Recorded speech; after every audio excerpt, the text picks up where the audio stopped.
قرآن کی موجانہ بلاغت یہ ہے کہ وہ داستان سرائی نہیں کرتا بلکہ ایک دو لفظوں کے اندر سب کچھ کہہ دیتا ہے۔ بس غور کیجئے صورتحال کے یہ تینوں عناصر کس طرح اپنی انتہائی اور کامل صورتوں میں نمایاں ہوئے ہیں۔ درد و غم کی شدت جب نمایاں ہوتی ہے تو معلوم ہوتا ہے آتش فراق کے شعلوں کا دھواں آنکھوں سے بے اختیار بہہ رہا ہے اور جسم کا ایک ایک ریشہ اس طرح گھل گیا ہے کہ گویا سر تا پا جان گدازی و ہلاکت کی تصویر ہے۔ اور یہ حالت ایک دن کی نہ تھی بلکہ اس مدت فراق کی ہر صبح اور ہر شام اسی عالم میں بسر ہوئی تھی۔ لیکن پھر جب یقین کی روشنی چمکتی ہے تو اس کی نمود کا یہ حال ہے کہ دنیا کے سارے سہارے جواب دے چکے ہیں، امید کے سارے رشتے یک قلم ٹوٹ چکے ہیں۔ ہر طرف سے صدا اٹھ رہی ہے کہ یوسف کی اب کوئی امید نہیں، لیکن ان کے دل کے ایک ایک ریشے کی صدا یہ ہے کہ انما اشکو بثی وحزنی الی اللہ۔ ہر زبان جھٹلا رہی ہے اور ہر نگاہ دیوانہ سمجھ رہی ہے، لیکن ان کی زبان سے بے اختیار نکل رہا ہے مجھے یوسف کی مہک آ رہی ہے۔ پھر دیکھیے جب صبر کا مقام نمایاں ہوتا ہے تو اس کی مضبوطی کیسی غیر متزلزل، کیسی اٹل ہے۔ جب یوسف علیہ السلام کی فراق کا داغ لگا تو اس وقت بھی زبان سے یہی نکلا بل سولت لکم انفسکم وصبر جمیل۔ اور پھر جب بنیامین کی جدائی کی خبر سنی تو اس وقت بھی اس کے سوا زبان سے کچھ نہ نکلا فصبر جمیل۔ پھر باوجود یہ کہ بے خبر نہ تھے، علم و یقین کے ساتھ سمجھ چکے تھے کہ یوسف کے خلاف سازش کی گئی ہے، لیکن پوری سرگزشت میں کہیں کوئی اشارہ اس کا نہیں ملتا کہ دو باتوں سے زیادہ اس باب میں کچھ زبان سے نکلا۔ پہلا جملہ صرف اس بات کا اظہار تھا کہ جو بات کہہ رہے ہو اصلیت اس کے خلاف ہے، لیکن خیر صبر کے سوا کوئی چارہ نہیں۔ دوسرے میں صرف پہلے واقعے کا نتیجہ یاد دلایا ہے، کسی طرح کا الزام نہیں، یعنی مجھے بھروسہ کرنے کے لیے کہتے ہو، لیکن اگر بھروسہ کروں تو کیا اسی طرح کروں جس طرح پہلے کر چکے ہو، اور اس کا جو نتیجہ نکل چکا ہے تمہیں معلوم ہے۔ اتنا ہی نہیں بلکہ اگر غور کیا جائے تو پہلے جملے کا اسلوب ایسا واقع ہوا ہے کہ سرزنش سے زیادہ رحم و تعصف پر مبنی ہے اور مخاطبوں کے لیے ایک طرح کی معذرت کا پہلو پیدا کر رہا ہے۔ یعنی یہ نہیں فرمایا کہ تم جھوٹ بول رہے ہو یا تم نے یوسف کے خلاف سازش کی ہے، بلکہ کہا تمہارے جی نے تمہارے لیے ایک بات بنا دی ہے اور اسے تمہارے خیال میں خوشنما دکھا دیا ہے، کیونکہ تصویل کے معنی یہ ہیں کسی بات کا جما دینا، خوشنما بنا کر دکھا دینا اور اس کے لیے طمع و خواہش کا پیدا ہو جانا۔ پس گویا یہ ایک ہمدرد دل کا تعصف ہے کہ افسوس تم نفس کے دام میں پھنس گئے ہو اور اس کے دھوکے سے نہ بچ سکے۔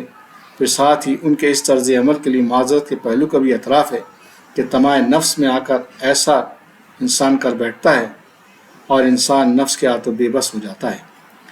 ایک ایسے صدمہ جانقاہ میں جیسا کہ یعقوب علیہ السلام کو ناگاہ پہنچا تھا، اور کسی طرح کی بات کا زبان پر نہ آنا، صرف اسی جملے کا نکلنا صبر کا کیسا عظیم الشان مظاہرہ ہے۔ یہ ممکن ہے کہ صدمے کے فوری تاثر کے بعد ایک ضابط اور متحمل آدمی اپنے دل و زبان کی نگرانی کر لے، لیکن اس وقت جب صدمے کی پہلی چوٹ لگ رہی ہو اور دل کی بے تابیاں بے اختیار زبان کی طرف اٹھنے لگی ہوں، ممکن نہیں کہ دل و زبان کی نگہداشت کی جا سکے۔ ضابط سے ضابط دل بھی اس عالم میں چیخ اٹھتا ہے، مضبوط سے مضبوط طبیعتیں بھی بے اختیار متزلزل ہو جاتی ہیں، لیکن حضرت یعقوب علیہ السلام کا مقام صبر ایسا نہ تھا جو کسی حال میں بھی متزلزل ہو سکے۔ اس عالم میں بھی زبان کھلتی ہے تو ایسا سنبھلا ہوا جملہ نکلتا ہے گویا بے حالی اور جانکائی کا کوئی معاملہ پیش ہی نہیں آیا۔ یہی وہ صبر ہے جسے صبر جمیل فرمایا۔ بظاہر خیال ہوتا ہے کہ یہ تینوں باتیں بیک وقت جمع نہیں ہو سکتیں۔ اگر صبر کامل ہے تو پھر درد و غم کی شدتیں کیوں ہوں، اور یقین موجود تھا تو درد و غم کو محو ہو جانا چاہیے تھا۔ یہی وجہ ہے کہ بعض مفسرین نے اس مقام میں مشکلات محسوس کی ہیں اور طرح طرح کی توجیہات کی جستجو میں نکلے ہیں، لیکن اگر دقت نظر سے کام لیا جائے تو معاملہ بالکل واضح ہے اور کسی ایسی توجہ کی ضرورت نہیں جو بتکلف پیدا کی جائے۔ یہ ظاہر ہے کہ حضرت یعقوب علیہ السلام کا مقام صبر جبھی ہو سکتا ہے جب بے صبری کے اسباب موجود ہوں اور زیادہ سے زیادہ موجود ہوں۔ اگر درد و غم کی ٹیس نہیں اٹھ رہی ہو تو تم کیسے کہہ سکتے ہو کہ جھیلنے اور رف نہ کرنے کی حالت موجود ہے؟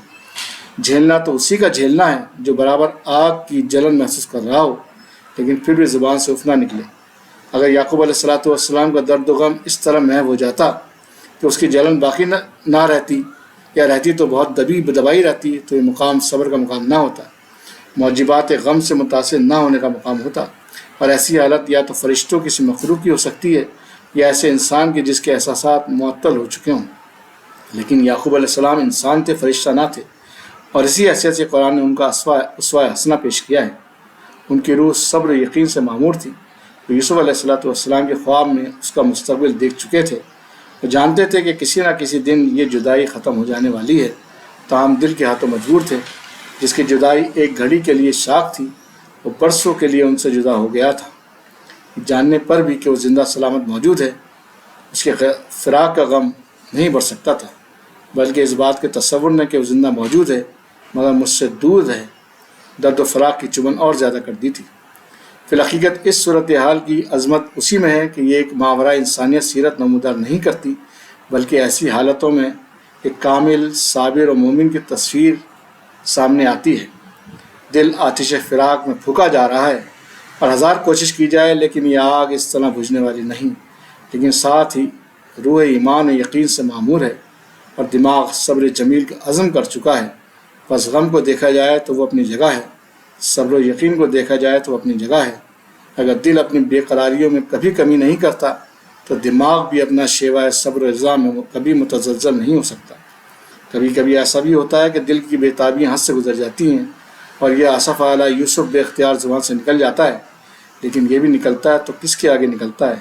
اس کے آگے جس کے آگے اپنا درد و غم پیش نہ کیجیے، تو یہ بھی شان عبودیت کے خلاف ہے۔